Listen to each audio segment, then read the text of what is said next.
Hello guys, this is Kevin here and welcome to my first piano video of 2021. And today we'll be talking about 10 beginner's piano mistakes and bad habits. Coming right up. And number 1 is setting a goal way above your levels. Now you sign up for piano lessons and you're excited to go to piano class and you walk in front of the teacher's door waiting for the previous student to finish their lesson, and then you hear this.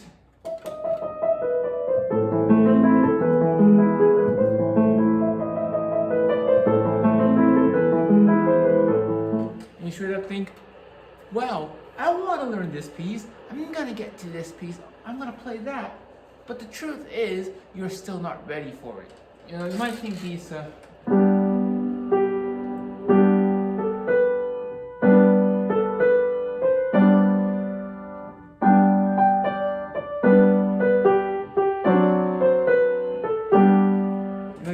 these pieces are, they're so easy, they just don't fit my levels. But what happens when you try to set a goal way above yourself is you get frustrated and you tend to be like, why did I even learn piano then? A lot of people quit because of that.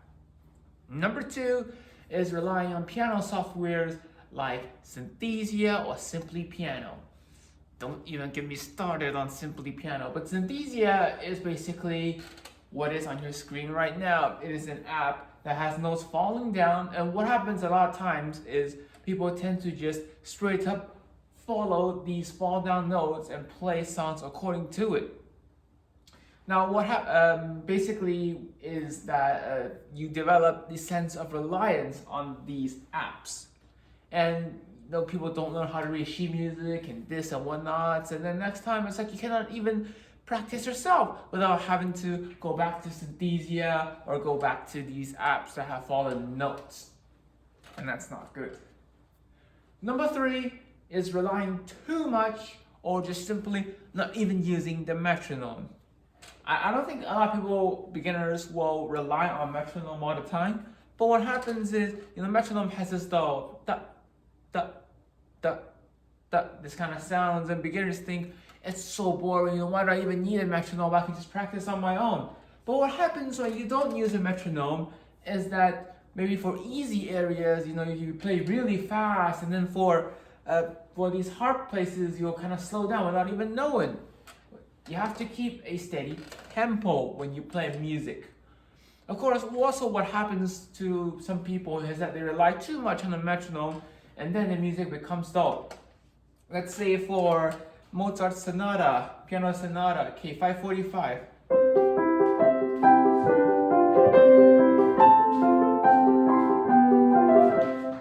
When you use a metronome too much, it becomes this mechanical.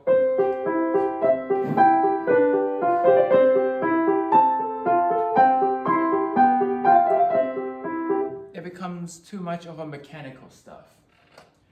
Next up is using too much pedal. Now, using the pedal is one of the most interesting parts about playing the piano, but also one of the most difficult parts. For a beginner, what tends to happen is you would like to just step on the pedal this whole time. Let's take for example again. If I use the pedal correctly,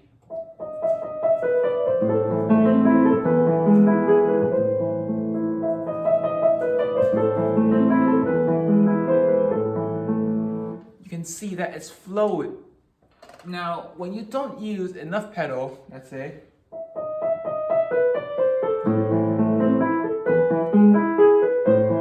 it sounds really, really dull. But if you use too much pedal,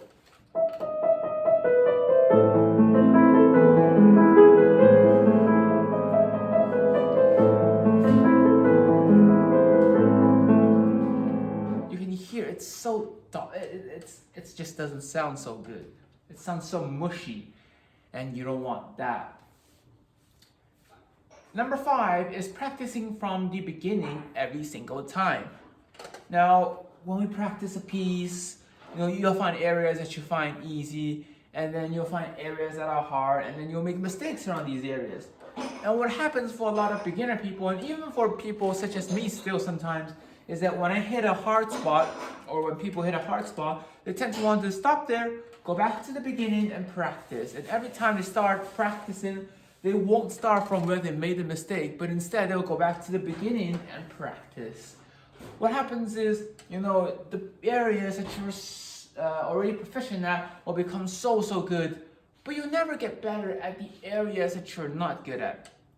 And also what happens is that a lot of times you focus on the areas that you're good at and you just think, okay, I better play well, I better get through this hard part. You'll not learn. You want to catch your mistakes, kind of use a pencil or stuff, circle it out, and then spot practice. My professor always tells me to spot practice, and it's oftentimes a very good thing to do. Next up is not willing to learn music theory. Now, music theory is the most crucial part about music, not just playing piano, but playing any instruments or doing any kinds of music. What happens is beginners, they learn the notes. You say, okay, this is a G major chord. But beginners will think, okay, that's a D. In my left hand I have a G, I have a B, I have a D. Okay, you can practice like that, no problems, but it will take a very long time.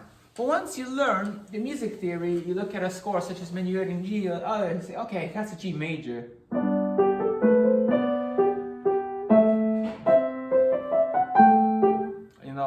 Obviously I played it wrong, but you can see this is a G major, C major, D major, A minor. You'll straight up be able to figure it out. Also, for these musics that I'm showing you right here, sometimes you will have these chord names on top.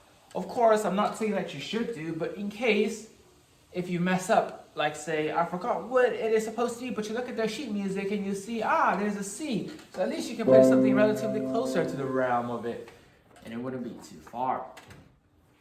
Number 7, practicing too much daily for only once a week or finding excuses not to practice. Now, oftentimes, of course, if you've ever watched two-set violin, you'll hear this joke, practice 40 hours a day. It's just telling you to you gotta practice daily.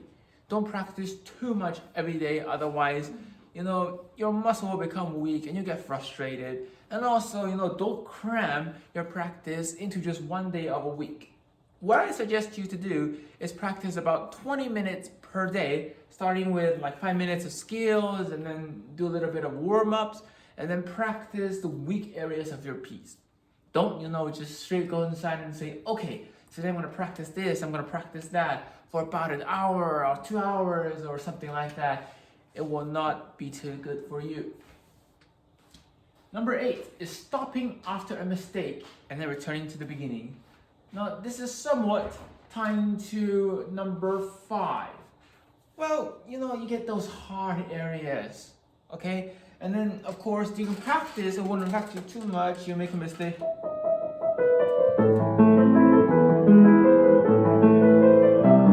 Oh, it's supposed to be here. And then you think, okay, I'm going to go back to the beginning.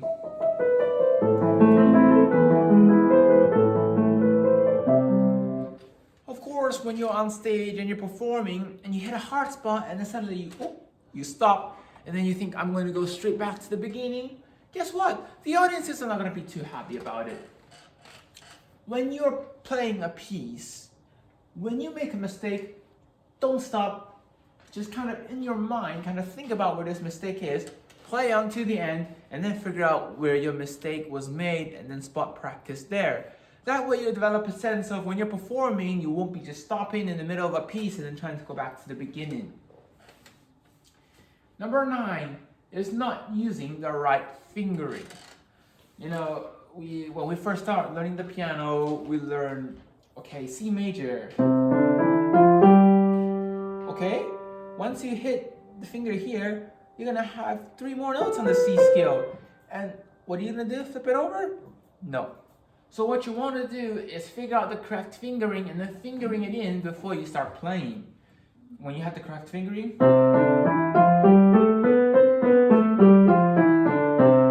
that'll make the whole piece a lot easier.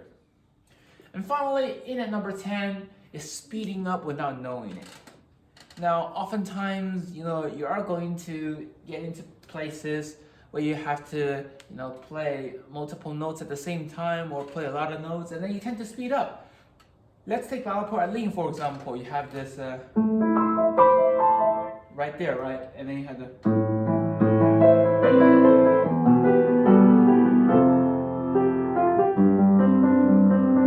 And then right there, we tend to speed up a lot.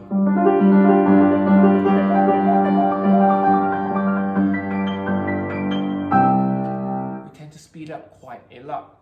What you want to do is keep it steady.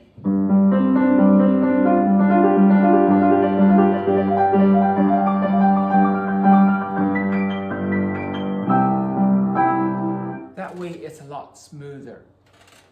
That's it. Here are the 10 beginner errors, and maybe even for somebody who's been playing piano for a long time like me, mistakes that we make. And I hope you have learned something from this video and you can apply it into your practice. This is Kevin, and I'll see you again in the next video.